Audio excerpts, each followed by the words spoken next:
नमस्कार। आज हम सद्गुरु के दर्शन पर जो कुछ आलोचनाएं हैं उन पर थोड़ी गहराई से बात कर रहे हैं। जी, हमारे पास एक स्रोत है जो इस पर कह सकते हैं एक विशिष्ट नजरिया पेश करता है। हाँ, हम बात कर रहे हैं advanced apologetics research YouTube channel के एक वीडियो की, जिसका नाम है the errors of Sadhguru 2 full step by step refutation.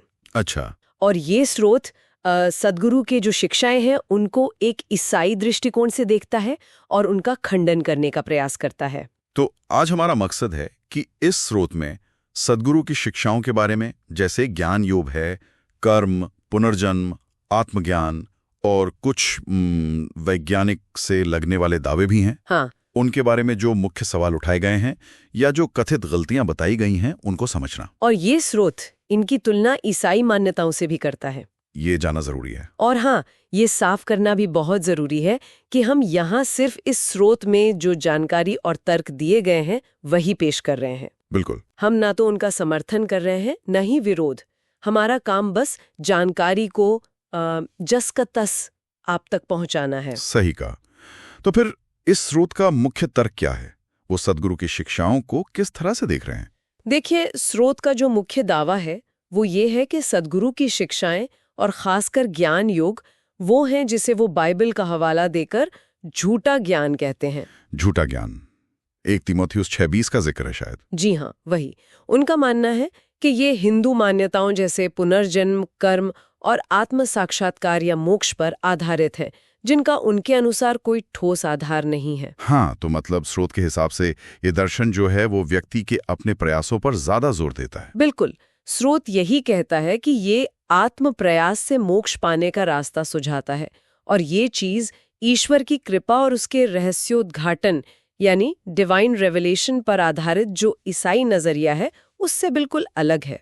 स्रोत के मुताबिक सद्गुरु और दूसरे हिंदू दर्शन जो हैं वो कर्म और पुनर्जन्म के चक्र से जुड़े दुख को खत्म करने का एक समाधान देने की कोशिश करते हैं। तो फिर ज्ञान योग और ध्यान जैसी चीजों को कर्मों का हिसाब चुकाने और इस चक्कर से बाहर निकलने के तरीके के तौर पे देखा जाता है। हाँ, स्रोत का तर्क यही है।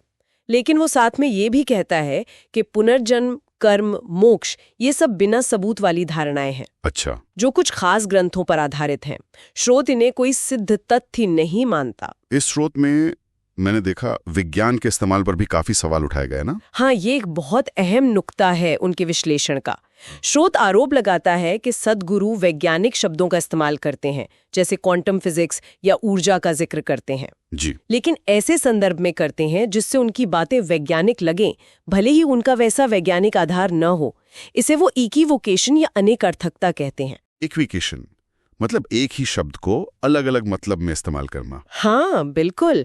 जैसे ऊर्जा शब्द है, विज्ञान में इसका एक खास निश्चित मतलब है। सही। लेकिन स्रोत कहता है कि इसे आध्यात्मिक संदर्भ में ऐसे इस्तेमाल किया जाता है मानो वो कोई वैज्ञानिक तथ्य हो। इसी तरह चेतना, चक्र, प्राण जैसी बातों को वैज्ञानिक हकीकत की तरह पेश करना।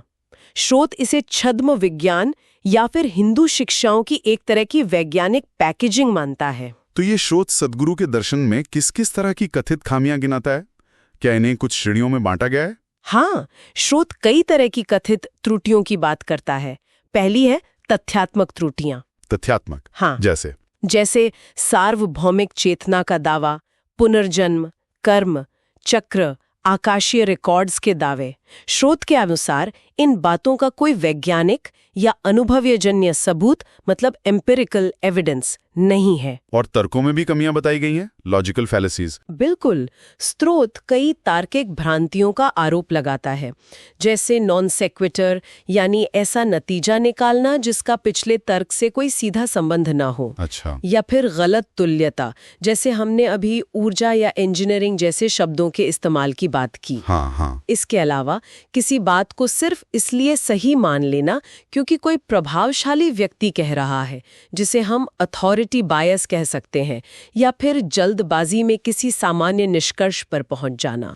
स्रोत ने एक शब्द इस्तेमाल किया है, ज्ञानामीमांसीय अराजकता। यह सुनने में थोड़ा भारी है, इसका आसान मतलब क्या हुआ? ज्ञानामीमांसा का मतलब है ज्ञान कैसे प्राप्त होता है उसका सिद्धांत। अच्छा। तो स्रोत का कहना है कि ये दर्शन व्यक्तिगत अनुभव या अंदर की आवाज, जिसे अंतर्ज्ञान कहते हैं, उसको ही अंतिम सच मान लेता है।